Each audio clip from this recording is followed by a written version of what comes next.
का उद्घाटन हुआ दीघा में, अंशुल जी भी आए जो यहाँ के प्रत्याशी हैं, क्या कहें? अंशुल जी से जनता काफ़ी उम्मीद भरी नज़रों से देख रही है, क्योंकि पिछले 3 बार यानी 15 साल से यहाँ के सांसद कभी जनता के मुद्दों को नहीं उठाया, कभी किसी यहाँ के इशूज़ पर बात नहीं रखी। पटना जब डूबा, कोरोना काल में ऑक्सीजन से लोग जब मर रहे थे, कोरोना काल में जब खाने के चलते दर दर लोग भटक रहे थे, तो हमारे सांसद जिनका केंद्र में सरकार था, वो सिर्फ मोबाइल की टॉर्च लाइट से कोरोना भगाने की बात कर रहे थे, वो थाली पिटवा कर कोरोना से हटाने की बात कर रहे थे। अभी नोटबंदी उन्होंने जो किया, नोटबंदी के बाद जिस तरह के से आर्थिक स्थिति देश की ख़राब हुई, जनता टूट चुकी है, उसके ऊपर जीएसटी। अब ये सोचने की बात है कि एक अडानी अरबों अरब की संपत्ति है, वो भी 18% जीएसटी देता है, और एक सब्जी बेचने वाला, एक ठेला पर फोचका बेचने वाला भी 18% जीएसटी दे रहा है। तो किस तरह का ये पैरामीटर मोदी जी ने तय किया है, ये जनता देख रही है। और जनता आज कांग्रेस, आज महागठबंधन और भाजपा के बीच लड़ाई नहीं है, आज लड़ाई जो है वो जनता और भाजपा के बीच है। जनता मोदी को देखना नहीं चाहती है। जिस तरीके से आपने देखा पिछले दिनों 15 दिन से हम जो मेहनत कर रहे हैं, पटना के हर विधानसभा में मैंने कार्यक्रमों को किया, और हज़ारों हजार के कार्यकर्ता जो वहाँ जुटे, तो उससे मोदी जी हिल गए। 10 साल में जो कभी पटना नहीं आए थे, यहाँ रोड शो किए, दोबारा कार्यक्रम किया, तिवारा भी आ रहे हैं। तो मोदी की डर और हताशा से आप समझ सकते हैं कि आपने एक बार कहा था कि पिच आपका है, बैटिंग करने मजबूरी वो आ रहे हैं। ये बात सही है। पिछले बार वो सर्जिकल स्ट्राइक और पुलवामा को लेकर वो अपना पिच बिछा रहे थे और हम बॉलिंग कर रहे थे। इस बार पिच भी मेरा है और बैट्समैन भी हम हैं। मोदी जी बार बार पटना में आके बॉलिंग करके दिखाना चाह रहे हैं। जनता बेवकूफ़ नहीं है, इस बार जनता खेल रहा है, बैट्समैन भी जनता है, दर्शक भी जनता है। एक लास्ट और आखिरी मेरा सवाल है, पूरे देश में इस बार बीजेपी का क्या स्थिति रहेगा आपके अनुसार? बीजेपी 100-150 सीट रहेगा। ये तो कह रही है कि 400 पार हम कर रहे हैं। जिस तरीके से मोदी जी अपनी बातों को रख रहे हैं, हम अगर वो 400 पार कर रहे हैं तो यहाँ गंगा जी बगल में है, हम कह रहे हैं 400 पार यानी भाजपा गंगा के कछार यानी बासघाट पहुँचेगा, ये तय है।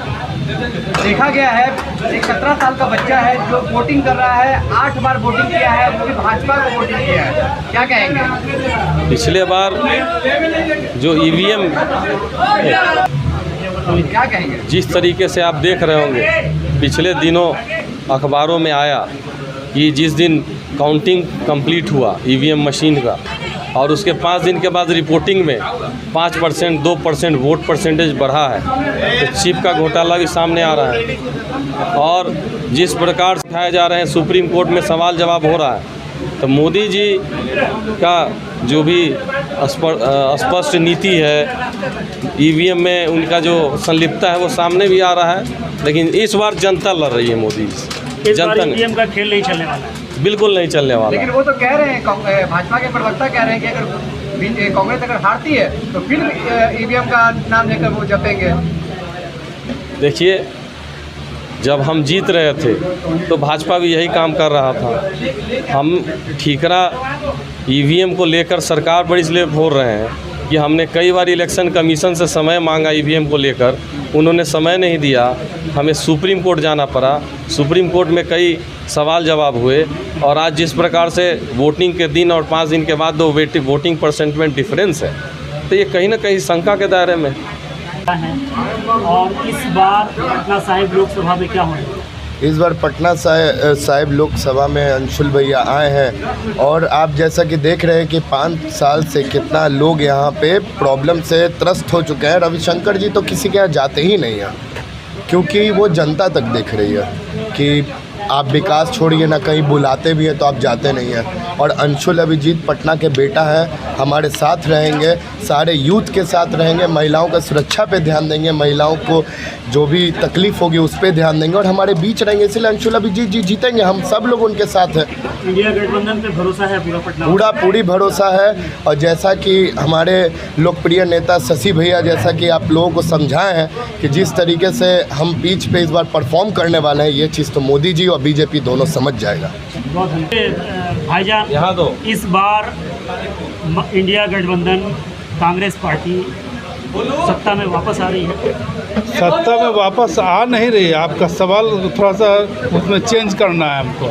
आ चुकी है, आ चुकी है। 300 पार हो चुका है ऑलरेडी। मतलब जो 5 बार चुनाव हो गया उसमें 300 पार हो गया? 300 पार हो चुका है। विश्वास के साथ आप बोल रहे हैं? जी हाँ, पूरा विश्वास है। और जब रिजल्ट आएगा तो आप हमसे आके ज़रूर मिलिएगा एक मरते। अच्छा, इतना विश्वास के साथ बोलने का कारण क्या है? इसलिए कि महाराष्ट्र साफ है, बंगाल साफ है, बिहार भी साफ है, झारखंड मेरा साफ है, तब इनके पास बचा कहाँ? उधर का तो बात ही मत करिए, केरल और कर्नाटका इस सब का बात ही छोड़ दीजिए। सब तो पहले से ही कांग्रेस वो सब तो पहले से कांग्रेस है। यानी इस बार पूरे देश में कांग्रेस कार्यालय में, इंडिया कार्यालय में पटाखा फूटेगा? एकदम 101%। अभी से फूट रहा है बहुत जगह। तो हम लोग तो अभी से उत्साहित है कि हम लोग की सरकार बन गई। देश की गरीब जनता जो उम्मीद लगाकर वोट की है वो उस पर सफल रहेंगे? एकदम रहेंगे। इसलिए कि सिलेंडर 1200 रुपये में गरीब नहीं खरीदना चाह रहा है। सिलेंडर सही महंगा हो गया। ये 5 किलो अनाज दे रहे हैं, हमारे राहुल जी जो है कि 10 किलो देने वाले हैं। और ठक का नारा जो है राहुल जी का है, तो अब निकाल रहे हैं, मोदी चाचा के मुंह से निकल रहा है। तो ये सब हार में आदमी। तलाक पे भाजपा काम की है, ट्रिपल तलाक पे भाजपा काम की है कि मुस्लिम औरतों को बहुत सम्मान मिल रहे थे। तो ट्रिपल तलाक पर क्या कानून है? कानून उस कोई माने नहीं रखता है। वो जो जिसको देना है वो दे रहा है, आज भी दे रहा है। अभी के डेट में भी आप सर्वे कीजिएगा तो 1000 गांव घूमिएगा तो उसमें 10-5 निकल ही जाएगा। उससे कोई मतलब नहीं है। तो खाली जुमला है उनका। जैसे 15 लाख 2 करोड़ नौकरी, मुस्लिम नारी सम्मान की जो बात हो रही है वो सब कुछ नहीं। ना सम्मान का बात रहता तो फिर आप गोधरा कांड में जो एक कौन लेडी थी, हाँ बिल्किस बानो का सुने ना, कि उनको जो रेपिस्ट थे उनको जो है कि माला पहनाने का उनके लोग काम किए। यही तो है सम्मान। चलिए, बहुत शुक्रिया। ठीक है।